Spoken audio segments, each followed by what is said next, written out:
Right, so we've joined the yoke to the bodice. You've now got a seam sticking out the back. Mine's represented by some bad taping.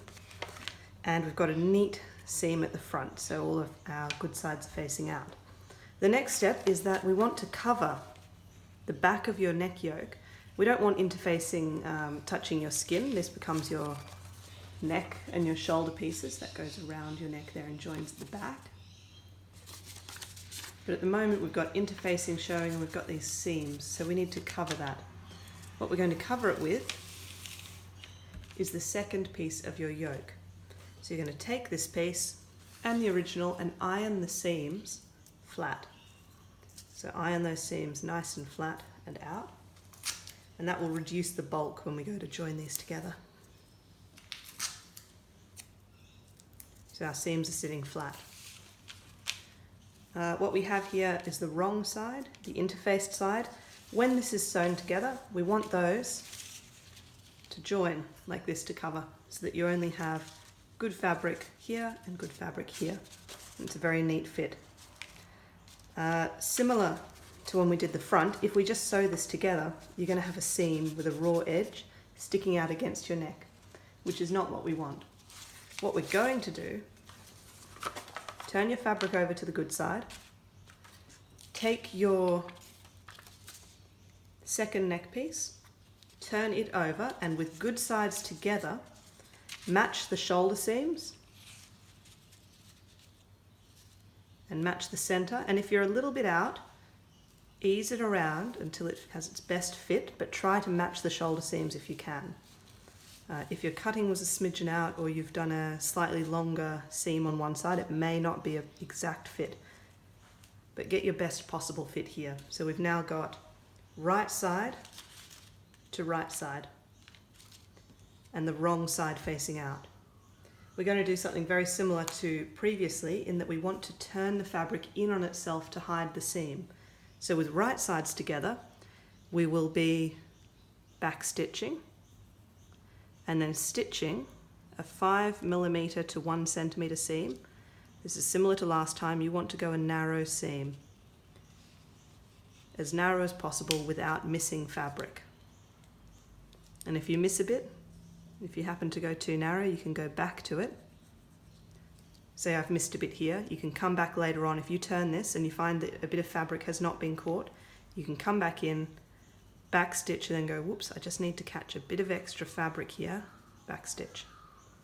That would make it uneven, so you want to ease it in so that you have as smooth a line as possible when you add extra stitching in. That's just a troubleshoot for if you happen to miss a little bit. But assuming you've got it all, we've sewn a 5mm to 1cm seam. With the right sides together, we can now turn this whole piece inside out on itself. And what that will do, let me just flip it,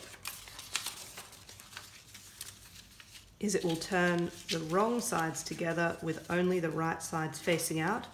You'll need to iron this and you'll have an encased seam, so that instead of sitting like this at the edge, it sits like that. So the seam is encased, you iron that seam, get it nice and flat.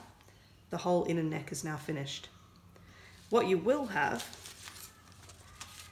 is two bits of fabric that are sitting separate here. So this whole piece will sit out, and this piece here where the shoulder seam is will also not have been finished.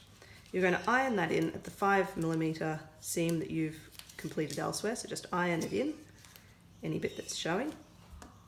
Iron the back, you can fold that up, a 5mm, iron the whole way around. One turn is enough, you don't need to double hem this.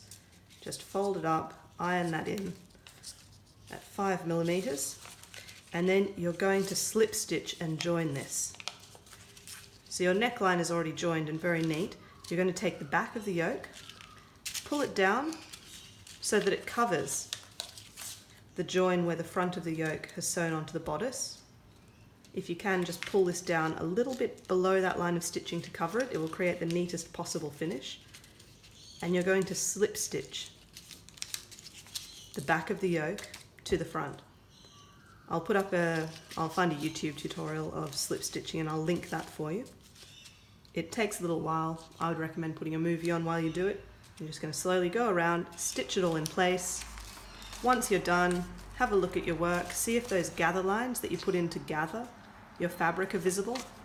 If they are, you don't need them anymore. It's all held down by the stitching you've just done. So the gather lines, those long stitches, snip with some scissors and pull those threads out.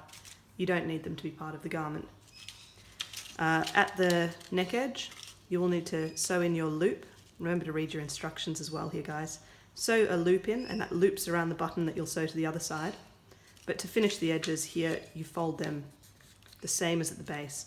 Iron them in until they meet and slip stitch those neat edges together. And all at the back here, it's going to be ironed up,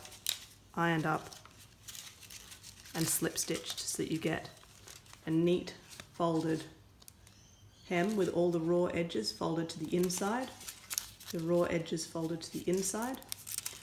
And at the top here, we've already got a seam that we completed when we turned it inside out. And that should take you through constructing the yoke, which was probably the most confusing part of this sewing project. Good work.